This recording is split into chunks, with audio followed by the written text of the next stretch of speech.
अस्सलाम वालेकुम दोस्तों। इस ट्यूटोरियल का टॉपिक है passing arguments to a function. जब कोई प्रोग्रामर एक फंक्शन को डिफाइन करता है तो डिफिनीशन के टाइम फंक्शन में एक्चुअल आर्गुमेंट्स की बजाय फॉर्मल आर्गुमेंट्स का इंदिराज किया जाता है। अब जब जिस वक्त इस फंक्शन को जो फंक्शन डिफाइन किया गया होता है, जब इसको कॉल किया जाता है मेन फंक्शन से या फ्रॉम एनी अदर प्रोग्राम, तो उस वक्त फंक्शन कॉल के टाइम पर एक्चुअल आर्गुमेंट्स प्रोवाइड किए जाते हैं।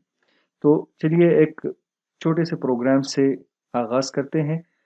हम एक फंक्शन डिफाइन करते हैं जिसका हम नाम रख लेते हैं डिस्प्ले, और इसमें एक हम एक फॉर्मल पैरामीटर्स भी मेंशन कर लेते हैं, सपोज इंट एक्स। ठीक है, अब यहाँ पर फंक्शन बॉडी स्टार्ट करते हैं। फंक्शन बॉडी में हम इसकी जो फंक्शन है इसकी कोडिंग लिख लेते हैं। यहाँ हम लिख लेते हैं सपोज सी आउट। ठीक है, और जो वैल्यू है एक्स की, वैल्यू ऑफ एक्स इज, ठीक है, फिर एक स्पेस जोड़ लेते हैं और यहाँ पर जो एक्स की वैल्यू होगी वो मेंशन कर लेते हैं। ठीक है,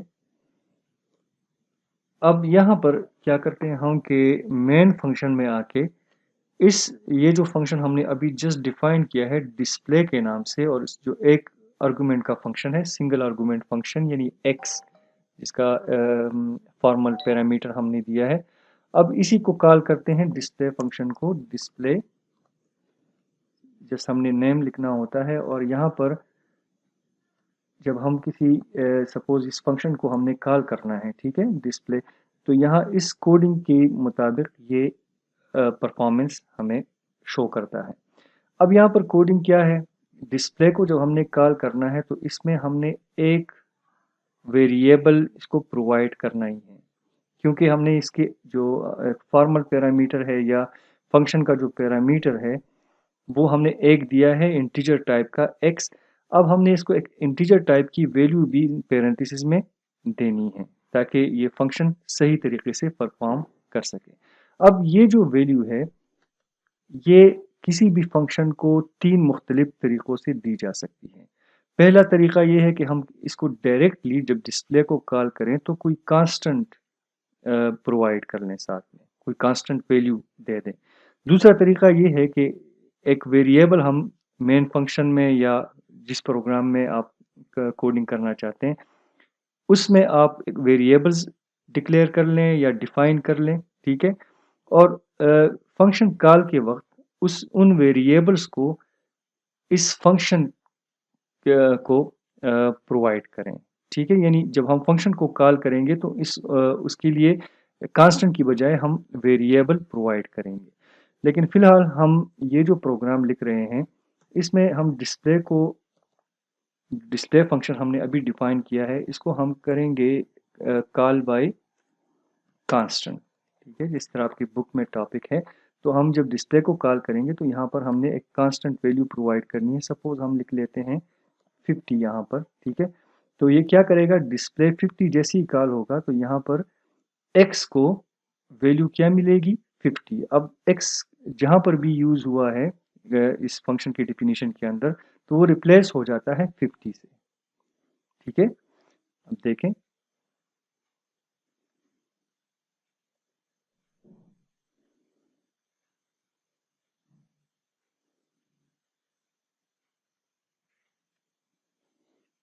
देखें वैल्यू ऑफ x इज 50। ठीक है, वैल्यू ऑफ x इज 50। इसका इस तरीके से जब हम किसी फंक्शन को कॉल करते हैं तो इसको कहा जाता है calling a function by constant. अगले प्रोग्राम में हम देखेंगे, इसी प्रोग्राम में हम थोड़े से मॉडिफिकेशंस करेंगे और जानने की कोशिश करेंगे कि कांस्टेंट के अलावा हम वेरिएबल्स के जरिए फंक्शन को कैसे कॉल करते हैं। इसी प्रोग्राम को ले लीजिए, int x value of x is this. ठीक है, अब हम डिस्प्ले को कॉल करते हैं लेकिन इससे पहले हम एक वेरिएबल डिक्लेयर कर लेते हैं, एक इंटीजर टाइप का वेरिएबल। इंटीजर सपोज हम ले लेते हैं y, और इसको वैल्यू असाइन कर लेते हैं 100। ओके, अब इस डिस्प्ले को हम कॉल कर रहे हैं, लेकिन कांस्टेंट की बजाय हम प्रोवाइड कर रहे हैं इसको वेरिएबल, यानी हम we are calling this function by value. हम इसको एक कोई वैल्यू प्रोवाइड कर रहे हैं, ठीक है।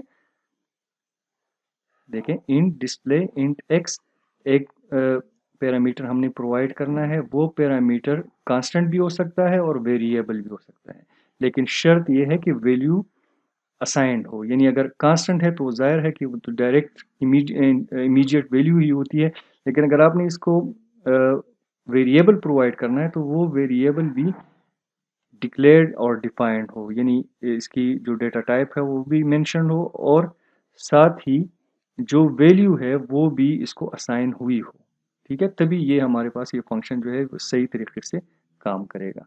अब इसको रन कर लेते हैं। इसका रिजल्ट आना चाहिए आउटपुट x की वैल्यू 100 के बराबर।